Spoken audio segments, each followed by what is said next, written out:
बिस्मिल्लाहिर्रहमानिर्रहीम, अस्सलाम वालेकुम। मुआफ़ी तलाफ़ी की बात तो अब दोनों तरफ से ही नज़र नहीं आ रही। ख़ास तौर पर जब ये ख़बर आ गई कि सुहेल बड़ाइच साहब के ख़िलाफ़ ही दरख्वास्त आ गई FIA में पीक एक्ट के तहत, तो अब मामला लगता है कहीं और जा रहा है। अब इमरान खान साहब के ख़ानदान के हवाले से तो शायद हुकूमत ये सोच रही थी, या मरीम नवाज़ साहिबा, नवाज़ शरीफ, शहबाज शरीफ ये सोचेंगे कि जिस तरह हमारे ऊपर सख्त वक्त आता था तो हम डील की तरफ भागते थे, इधर उधर से भेजते थे लोगों को कि जी हम पर कोई एहसान, कोई रहम, कोई डील दी जाए, कुछ किया जाए। तो लगता यह है कि हुक्मरान ख़ानदानों का, चाहे वो ज़रदारी ख़ानदान है, चाहे शरीफ ख़ानदान, इनका तो फोकस यही होगा कि अब तो हम बंदा ही को नहीं छोड़ रहे। और इशारा तो यही है कि ज़मानत अपनी जगह, लेकिन हम तो सख्तियाँ बढ़ाने लगे हैं। ज़मानत पर रिहाइयों के ऑर्डर्स अपनी जगह आ रहे होंगे सुप्रीम कोर्ट से या दीगर अदालतों में, जिस तरह से केस हैं, हमने तो दिखाने का आने वाले दिनों में सख्ती होने लगी है और इसी के इशारे दिए जा रहे हैं। मगर ये तो उल्टा हो रहा है, यानी ये ख़ानदान तो उल्टा मज़ीद दिलेरी दिखा रहा है, बहादुरी दिखा रहा है। हाल ये है कि 14 सेकंड की वीडियो वायरल हो चुकी है और इस तरह की कई वीडियोस चल रही हैं जिसमें अलीमा खान साहिबा गरज बरस रही हैं और वो कहती हैं कि जी इतने अरसे के बाद इनको ये ख्याल आ रहा है हमारी गिरफ्तारियों का, और ये असल में खौफ का शिकार हैं, डरे हुए हैं, डरे ये हुए हैं और खौफ में ये सब गिरफ्तारियाँ कर रहे हैं। मेरे बेटों दोनों को गिरफ़्तार कर लिया। अब एक वीडियो आई जिसमें अलीमा साहिबा अपने बेटे से पूछती हैं, शाहरेज़ से, जब उनको अदालत पेश किया गया तो बल्कि वालिद ने पूछा, वालिद ने बेटे से पूछा, वालिदा भी वहाँ थी, वो भी बात कर रही थी। वालिद ने पूछा, बेटा कोई कपड़े तो नहीं चाहिए, क्योंकि जिस हालत में वो थे उसी तरह वो उन्होंने उनको उठा लिया और उन्होंने शॉर्ट्स पहनी हुई थी, शर्ट पहनी हुई थी, उसी तरह ही पकड़ के ले गए। वो कुछ वीडियो वगैरह भी आई हैं। तो जब बाप ने बेटे से पूछा कि कोई कपड़े तो नहीं चाहिए, शाहरेज़ ने जवाब दिया, मैं तो खुश हूँ कि इन्होंने मुझे शॉर्ट्स और टी-शर्ट में पकड़ा, मुझे कुछ नहीं चाहिए। यानी जिस तरह मामू कहता है कि कुछ नहीं चाहिए, जितनी मर्ज़ी सख्ती रखनी है रख लें, अब वो भांजा भी वही बात कह रहा है। जितने लोगों को इस ख़ानदान की गिरफ़्तार किया जाएगा, ऐसे लगता है कि कोई ना कोई और ताकत हक़ में नज़र आ जाएगी। अब मैंने ये पढ़ा, तलत हुसैन साहब सीनियर साफ़ी हैं, वो कह रहे हैं कि इससे आपको हासिल क्या होगा, शरीफ ख़ानदान को इतना बुरा भला कह रहे हैं। तलत हुसैन साहब ने बाकायदा ट्वीट किया है, लीगली इंसेन यानी कानूनी तौर पर पागलपन इसको करार दिया है तलत हुसैन साहब ने। पॉलिटिकली इंडिफेंसिबल कहते हैं, और सियासी तौर पर इसको किसी भी तरह से दिफा किया ही नहीं जा सकता।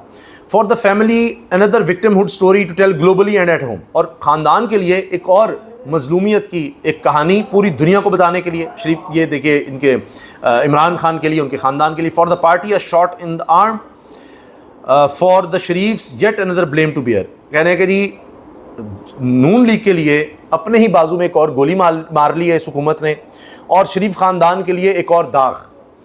For the system yet another argument against itself, और इस निज़ाम के लिए एक और दलील इसी निज़ाम के ख़िलाफ़। Even releasing him won't be do much, अब इसको रिहा करके भी कोई फ़ायदा नहीं होना। अगर शाहरेज़ को रिहा कर दिया, अब ये हीरो बन चुका है। The terrible headline is already made, एक बहुत ही ख़तरनाक मौजूदा निज़ाम के लिए हेडलाइन बन चुकी है। हेडलाइन क्या है? समा न्यूज़ पर चली है, इन्हीं के चैनल पर जहाँ काम करते हैं, और मौजूदा काबीना का हिस्सा अलीम खान साहब मिनिस्टर हैं, उनके चैनल पर क्या चल रहा है? लाहौर पुलिस ने अलीमा खान के बेटे की गिरफ्तारी की तस्दीक कर दी। लाहौर पुलिस ने, ठीक है, पंजाब पुलिस, मरीम नवाज़ साहिबा की पुलिस, उसने तस्दीक कर दी। तो अब क्या बना, क्या हाल रह गया? फिर ये देखिए, शेर शाह को पता था कि वो गिरफ्तार हो सकता है, लेकिन वो फिर भी वापस आया। इसने कहा कि अब मैं बाहर नहीं रहूँगा, ये डरे हुए हैं हम नहीं, ये अलीमा साहिबा ने कहा है। सुनिए वो क्या कह रही हैं। ये डरे हुए हैं। अगर मेरा बेटा जब वापस आया था, उसको पता था कि गिरफ्तार हो सकते हैं, उसने कहा था कि मैं बाहर नहीं रहूँगा, और वो वापस आ गया। और अगर गिरफ्तार हुए तो अब हम अब आगे उसके अलावा उसके लिए वहाँ 9 मई के लिए सड़क पे होना, तो आपको पता है कि आजकल अभी तक ये उसको बेच रहे हैं कि सबसे बड़ा जुर्म है। हालांकि आईनी तौर पे, कानूनी तौर पे सड़क पे खड़े होना कोई जुर्म नहीं है, और हमारा राइट है, एहतजाज का राइट है, ये कोई नहीं ले सकता। अब अगर ये लोग फैसला कर लें कि ये जुर्म है और लोगों को आप हरासा करें और लोगों को, ये सुन लिया आपने, अलीमा साहिबा कह रही हैं।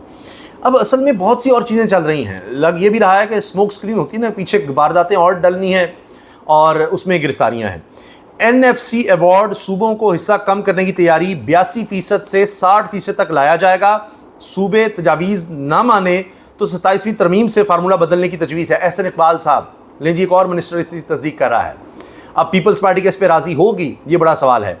और दुनिया न्यूज़ ने खबर लगाई है, और इनके जो चेयरमैन हैं मियां आमिर महमूद साहब, वो तो ख़ुद कह रहे हैं कि छोटे सूबे बनने चाहिए और नए सूबे बनते चले जाएँ, काफ़ी ज़्यादा चाहने चाहिए, हर अज़ला में बड़े इस्लामी होना चाहिए। तो अब ये सूबों का जो हिस्सा है NFC में उनको जो मिल रहा है वो जब कम होगा तो फिर क्या हालात होंगे। तो इस तरह की खबरें साथ साथ चल रही हैं, लेकिन मेन खबर तो ये होगी कि इमरान खान के भांजे को उठा लिया तो फोकस सारा इस तरफ होगा।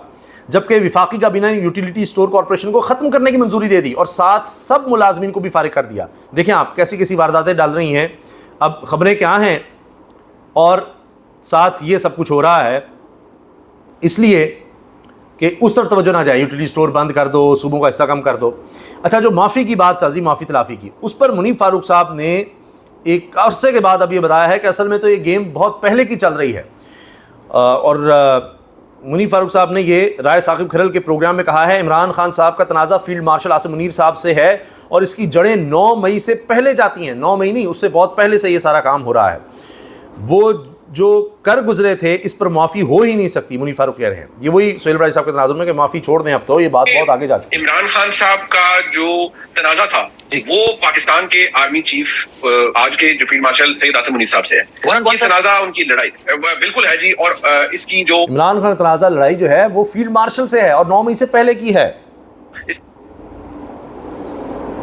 और उसमें वो कह रहे हैं जी माफ़ी का कोई चक्कर ही नहीं, सवाल ही पैदा नहीं होता माफ़ी का कि जो तनाज़ा उनका चल रहा है। उनकी लड़ाई बिल्कुल है जी। और इसकी जो जड़ें हैं वो 2022 में चली जाती हैं। 2022 में चली जाती हैं। और मैं अब आपको बिल्कुल मैं ये पहली दफा नहीं है, मैं लातादाद दफा बता चुका हूँ कि इमरान खान साहब को जो वो कर गुजरे थे उस वक्त ऑलरेडी उनके हालात ये थे कि वो माफी शाफी वाला मामला नहीं था। I am talking about even प्री-9th में मैंने मार्च 2023 में ये कहा कि खान साहब जो कर गुजरे हैं it was a high risk game. और वो देखिए, मैं आपको बड़ी तारीखी मिसाल दे देता हूँ। हमारे मुल्क में कोशिश की एक सिटिंग प्राइम मिनिस्टर ने, मियां मोहम्मद नवाज शरीफ ने, कि वो ज़ियाउद्दीन भट्ट साहब को आर्मी चीफ लगाई जी। तो जनरल मुशर्रफ साहब हवा में थे तो माशाल्लाह लग गया था, आपको याद होगा। तो यहाँ तो इमरान खान साहब जो कि प्राइम मिनिस्टर नहीं थे उस वक्त, उन्होंने कोशिश की कि वो जनरल आसिम मुनीर साहब की अपॉइंटमेंट को सबोटाज करें। और जिस तरीके से किए गए जो कुछ किया, मैं वो बैकग्राउंड उतारेंगे, ये तनाज़ा 9 मई से बहुत पहले का है। अच्छा, अब इमरान खान के हक़ में जनाब एक और आवाज़ आ गई है।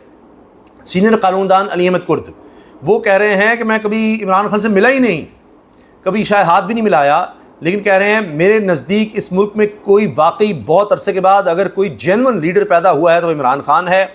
अब भूल जाएं कि वो माफ़ी मांगेगा, इसके चाहे आप घुटने पकड़ें, जो मर्ज़ी करें, वो माफ़ी नहीं मांगेगा। ये सीनियर कानूनदान अली अहमद कुर्द कह रहे हैं। ये वकला के हीरो भी हैं और जो जनरल मुशर्रफ के ख़िलाफ़ वकला तहरीक चली थी उसमें इनका बड़ा किरदार था, रूरवां थे, बड़ी जज्बाती तकरीरें करते हैं और ये कहते हैं जी अब तो मैं तो उसके साथ खड़ा हूँ। अब आप सोचिए, इनका ताल्लुक़ भी बलूचिस्तान से है और वकला रहनुमा भी माने जाते हैं।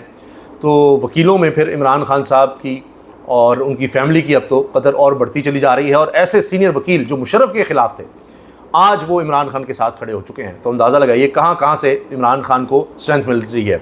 कोई सोच सकता था कि तलत हुसैन साहब भी जो हैं वो भी इमरान खान के ख़ानदान के साथ आकर खड़े हो जाएंगे।